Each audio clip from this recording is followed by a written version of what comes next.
And welcome to the Create Podcast. I am the JumpCutKing. We're here in my brand new redesigned studio because it didn't make any sense for me not to have great lighting and didn't make sense for me not to have my game up to par, so to speak. So I've updated my lighting, updated everything so that I can come here and talk to you and you know that I know what I'm talking about, as opposed to someone who just looks like they talked randomly to an iPhone, which is what I was doing mostly for money's sake / and not competency sake, just maybe we'll say sheer laziness, for lack of a better word. Welcome to the Create Podcast. I'm the JumpCutKing, and I have been in the creative industry for roughly since Jesus Christ was born, since 2011 professionally, and I've been doing it on the side since 2005. And I do everything from brand design to filmmaking to commercials to website development to advanced programming development. Like, I'm about to release my own platform and I'm super excited. And I've got like the set now to launch the platform and do all the tutorial videos and stuff that you're gonna need to be able to use the platform as well as possible.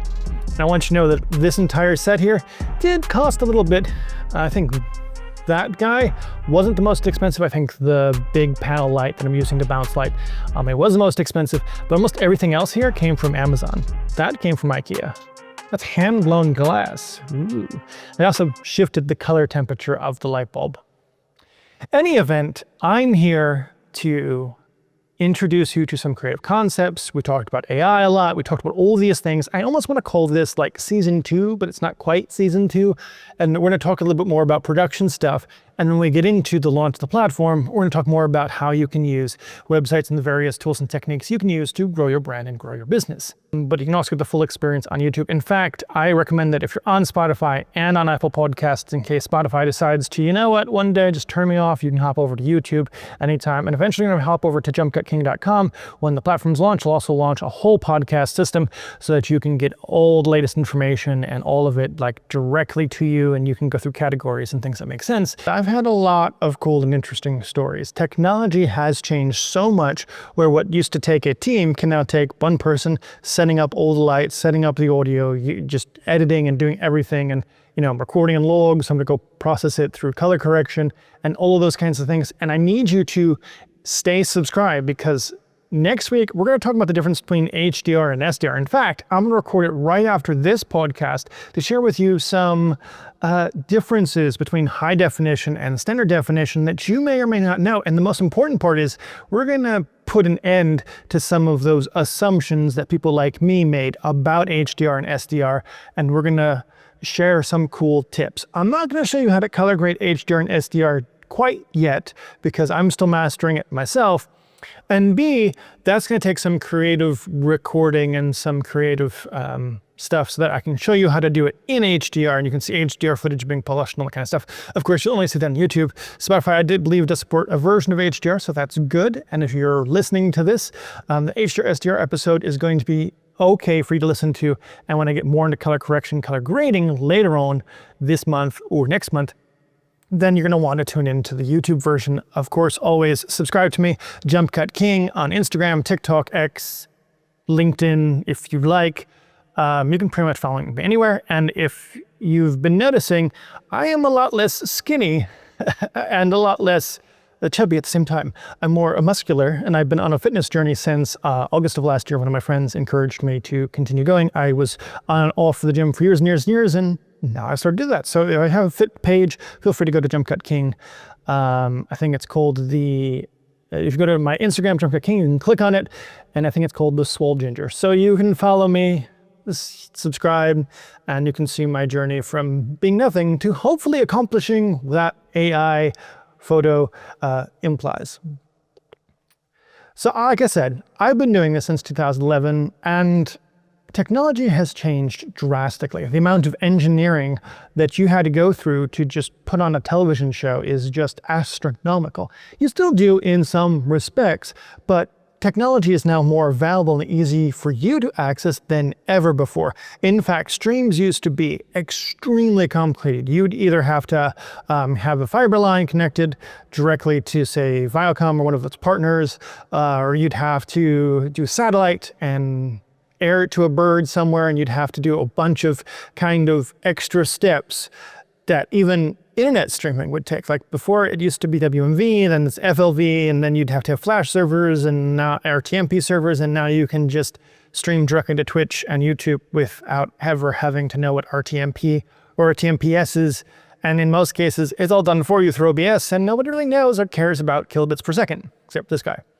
And the drastic shift in technology makes it easier for people like me to do podcasts, and people like you to do podcasts, and people like you to deliver content on Instagram, and even people like you jumping into the commercials and creating advertisings for, say, YouTube advertising, Meta advertising, all those kinds of advertising portals out there. But the technology may have changed, but the perfect execution hasn't. You still have to use scopes when you're checking skin tone. Like I'm checking skin tone right here, and I see a Q and I line that's kind of off here, and I'll have to adjust my skin tone. But I can also see my waveform scopes on my preview monitor, which I always tend to look at as opposed to look directly in the camera. My preview monitor is like right there. So, and of course you need all the lighting. Like someone once said, all you need is, one light here and one light there, and then some lights in the background, we're good. And I'm like, no, I have two side fills, two color fills, the two side fill or low kicker that should actually be here to help with the shadows, but it's not. Then I have a light that's bouncing. Then I have one background light on the floor there that's shining as if the lamp is shining on the wall. And then I have three other lights along this bookshelf here, and then of course the two lights here, and that's a Bible, which you can't really see because it's not propped up the way it should be. And filming has always been about not hiding things, but overemphasizing and adapting something so that it visually looks good, that you're equating the story, that you're telling that story. And that's the number one important thing I've learned over all the years, is that if you're not telling a story, if you're not sharing something, A, you have nothing to say, and why should anyone care? And B, all of your decisions should be based on telling that story. And in fact, any decision that does not enhance the story, I think is frilly and should not be used. When I first started in 2011, I started video editing with as an assistant editor with one of the senior editors, and worked with him alongside, and then eventually I moved into building promos and event promotions and things. And I would always add just a lot of effects because I thought they looked cool. And over the years, I've since changed my entire outlook on doing that. I use something called modern simplicity, or someone once called it focus excellence. I hope that's not trademarked. Just focusing on the small things and polishing the right things, and not adding and just enhancing things for effect's sake. In fact, the entire industry started moving that direction a long time ago, just because A, it simplifies your execution. Not that it simplifies the amount of time. People still spend the same amount of time polishing and perfecting, but now you're working on polishing and perfecting the grade, polishing and perfecting the colors, using creative colors, orange, teal, and orange, using enhancements that elevate the story as opposed to detractors like particle effects or lower thirds that jump on the screen and animate and dance around and stuff. Like, simplify so that your story can be told without distractions. I tell all my students this. So I'm a minister of the gospel, right? And so when I first started, I started doing live events for a global ministry. And, Sunday mornings, special services, OTO lives, the TV, etc. And eventually I started teaching students how to do production on that level, and how to, build media, how to tell your story, those kinds of things. And the number one thing I'd always tell them is you have to build a distraction-free environment so that the audience can lock in. And since I'm a minister of the gospel, I would say, so that the Holy Spirit can minister to the person who's viewing online versus the person that's on campus, and that same spirit and same anointing can pass through so that they're not distracted by the LED wall going black, or a light going out, or a piece of technology failing. We've got all of our ducks in a row so that we're telling the story in one unison. And that's true whether you're saved or not saved. If you're doing a commercial and you have a bunch of people on set and you have one person who has a negative attitude, I can tell you time and time again, that negative attitude is going to bring the entire crew down. It's going to take a lot to kind of like drudge the atmosphere and try to get people to do what they need to do without having to raise their voice or yell or try to corral the situation, because that negative spirit walked in and kind of destroyed the entire experience. And that is true about everything, not just in people. If you didn't do a fact check and a light bulb goes out and you didn't know it went out, and then you go shoot and you're like, you just turn on the things and call it a day, and then talent sits down and they're not properly lit, you have a problem. And that you may stop taping, that may stop the studio production. In the middle of a live, it just might mean that you have a bad product that's executed. And all of these distractors hinder your story. The same can be true if you're building a brand. A lot of companies build brands that have a lot of flair in them. They hire a logo designer, and this is true, still true. They hire a logo designer that's a Photoshop expert that adds a lot of gradients, a lot of flair, a lot of stuff going in and in and in. And you look at the logo and you shrink it to fit on business cards, and I can look at it and be like, I have no idea what you're trying to tell me here. And that's a problem. And that's just marketing and branding.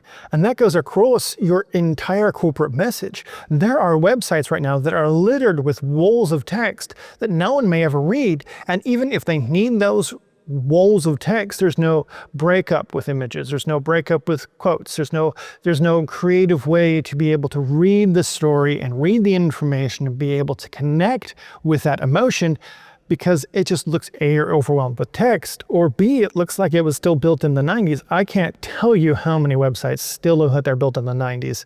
And if you're anyone who's listening to and your website looks like it's built in the 90s, please know I'm not pointing you out. I just did a survey across hundreds of websites across locally in my town, because, for sales speaking, when I want to promote and, advertise my services, I can go find people who need my services and be like, I have your solution here.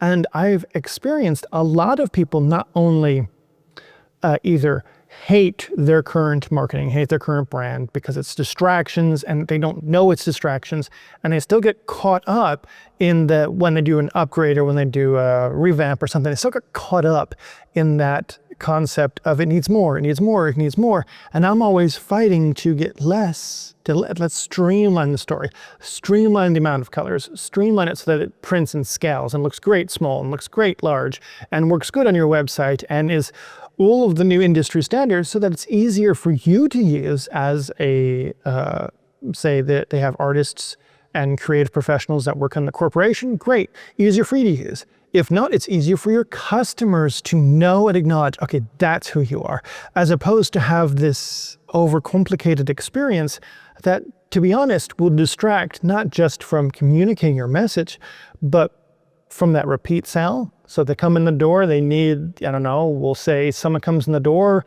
and they want to buy a car is too difficult because that's not a regular occurrence.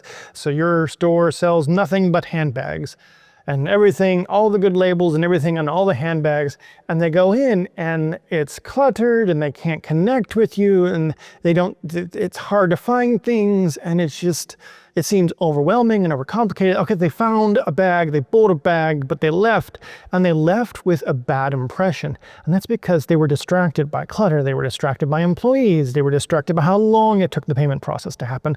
They were distracted because when they walked in, they were looking for help, they couldn't find someone. All of those things, and that's just one case scenario that's, just a generic one I came off the top of my head. Those things are very, very true in business, they're very, very true in commercials and productions, and very, very true on your website, and very, very true on your social media. If you're not focusing on doing one thing well, you're going to keep trying all these things and overcomplicate your story. Even I had to shift my entire platform and concept so that I can execute flawlessly one thing as opposed to replicate it across, all the websites, and shift dramatically how websites are even designed. And I'll tell you, it's going to be a much better experience for the end user. Now, again, it's a little bit more coding on my hand, as it always seems to be. But the important part is removing the distractions from your communications, moving the distractions from stopping someone from making an elegant purchase. And I mean by elegant, I mean you still want to have that flair, you still want to have that customer service, you still want to add and give a benefit to the customer, and you want to help them through their experience. You want to remove negative perceptions. You want to have them have a positive experience from walking through the door and checking out, especially if they're spending more than a couple $100. You know, money with it, the more something price increases for some people, sticker shock, and that has a negative connotation. So you have to fight that, and a good sales representative that you hire will come in and fight that. The smell of the store will fight that. The decluttered of the store. In fact, I walked in Louis Vuitton experience. Of course, they all know I'm not buying anything. So at least one of the salespeople rolled their eyes and just, you know, under their mask. I don't know why they were wearing a mask. It was not even near COVID. They were wearing a mask and they're rolling their eyes and they walked that way. And only one employee greeted me. And I almost wanted to buy because of how that they made me feel. They made me feel valued after this person had made me feel like crap. Ooh, forget my French. But I walk in and it's compartmentalized, like they have individual rooms, but everything is in the wall, in its own cubicle, highlighted, because I guess they don't have a lot of products, or they do have a lot of products, but they have what they want to do is they want to get rid of the amount of options you have to go through. The same thing Netflix has.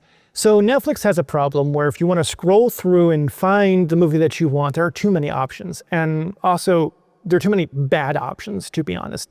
Netflix's catalog is kind of puffed up with a lot of bad movies, bad series, bad sitcoms, and just overall bad quality stuff.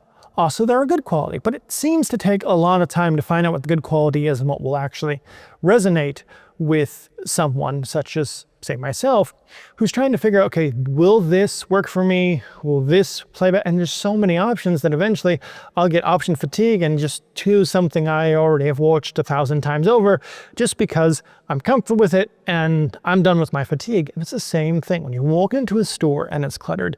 When you walk into We'll go Walmart. You walk into Walmart, the first thing you feel like is you feel like you're an animal being corralled into this warehouse where you can get lost. The IKEA experience to me was dreadful.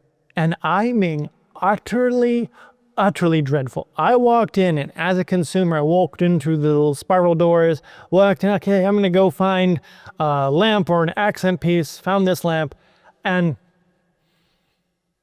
didn't know where I was going. Apparently there was a showroom upstairs, and I walk upstairs and I get lost, and they got signs, and then there's just nothing I wanted to see, and I just wanted to find the section where they sell lamps, which was downstairs. I finally found it, but then I couldn't find anything I wanted, and I sent photos to people, didn't like it, and then I got lost trying to exit the store and trying to find, like, I think I spent a lot of time in the restaurant trying to figure out where the heck I was going, and I only got a drink. No.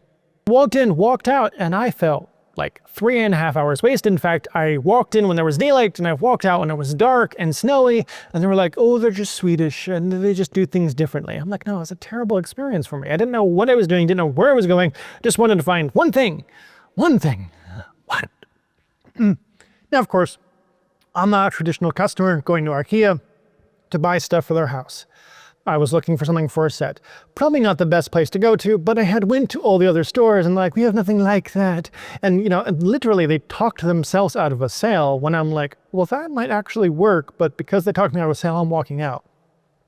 And I can't tell you how many stores that sell intricate components that could have fit right here in my studio set, but it just, all in all, was a terrible experience. And I felt as a customer, A, I was too distracted by all of the options, and B, nothing I wanted was where I wanted it to be, and I couldn't find where it was, and I couldn't get help. I actually had someone finally got help. I had to scream, can someone help me? And they came up and they said, great, I'll go get someone. Half hour later, no one arrived. It was just me on my own. And so I luckily have enough muscles to carry this giant glass thing out to check out and walk out the door. By the way, IKEA, I'll probably never go back in. And it's the same experience with all of these warehouses, all this stuff. You put all the products there, someone will buy something. It's, no. Minimize distractions. Focus on something. Of course, if you're Louis Vuitton and, you know, one item is $20,000, that's a whole different experience. Yes, that's Krispy Kreme coffee. And yes, that means I had Krispy Kreme donuts. And no, that doesn't mean you can judge me. I love my Krispy Kreme donuts. At the end of the day, you clear distractions and promote a distraction-free environment, and your customer feels more engaged. They not only feel more engaged, they feel more apt to make a purchase, more apt to follow your community, more apt to be a part of your business, as opposed to someone who's just literally walking in, feeling frustrated already because they're trying to find something, knowing they're going to spend a lot of money, and then they come out feeling more angry and more frustrated, and just, that's not how you want to leave customers. And as a minister of the gospel, when I'm conducting ministry or when I'm helping preacher and we traveled and, helping set up technology, I want to make sure everything sets up so that you're set up for success, so you can minister and that the people receive the ministry and no one receives any form of distractions. Nothing deters it. A distraction-free environment not only promotes positive brand attribution, but if you're a minister of the gospel, it promotes true healing. Because, if a mic is reverberating and got all sorts of feedback and stuff, then they're distracted by the feedback. And if they can't hear, they can't receive the ministry. It's the same thing. It applies across all business. So let me tell you, I know when I started this podcast, I was going to go one direction, decided to go another direction, but I pray right now that the Holy Spirit gives you focus excellence, the ability to find that one thing to accomplish and to accomplish well, and hones in your ability to just execute what God's put on your heart and what God has graced you to do, so that you can be filled with His grace, His mercy, and His creative brilliance in everything you do. I pray that you're not only filled with inspiration and wisdom and peace, but ultimately peace that passes all understanding, that you be stress-free and you promote a stress-free environment for you and all of your customers. I pray this in Jesus' mighty name. Amen. Next week, we're going to talk about the difference between HDR and SDR. In fact, I'm going to go break tape right now and we're going to record it. Catch you soon.